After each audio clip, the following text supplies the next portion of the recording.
Phone companies are just straight up scamming us, and this phone kinda proves that. So this is the Sony Xperia 1 Mark VI, and it's one of the weirdest phones I've ever laid my hands on. So at retail, this phone costs an eye-watering $1,400 US, which surprisingly isn't actually the scam. Because this Sony smartphone has a combination of very unique features that simply aren't present on any other flagship smartphone because of literally made up reasons. So first of all, this phone actually has a toolless SIM card tray. So you don't actually need any SIM card tool to take out the SIM card tray because it's just with your finger. And not only does this phone take 2 physical SIM cards, but it also has micro SD card expansion as well. So combined with the phone's 500 gigs of internal storage, you can also add up to 1.5 terabytes for a total of 2 terabytes in a phone, which is kind of crazy. Despite the fact that it has a toolless SIM card tray, it also still has IP68 water and dust resistance, plus a headphone jack as well. But of course, there's also room for a 5000 mAh battery as well, because literally unlike every other phone company who uses that as a reason to take away features,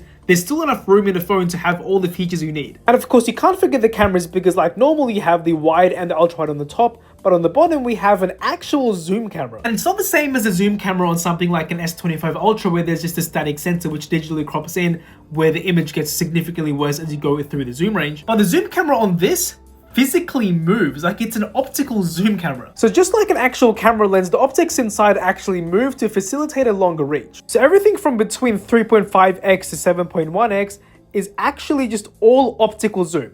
Like there's parts inside the phone here that are moving to facilitate this zoom. Oh, and to top it all off, it has a side-mounted fingerprint sensor which is incredibly fast, which I actually kind of prefer. Now don't get my words twisted, because you probably still shouldn't buy this phone. But I'm still really glad that it exists, even though it's like a phone that basically no one buys, or should really buy.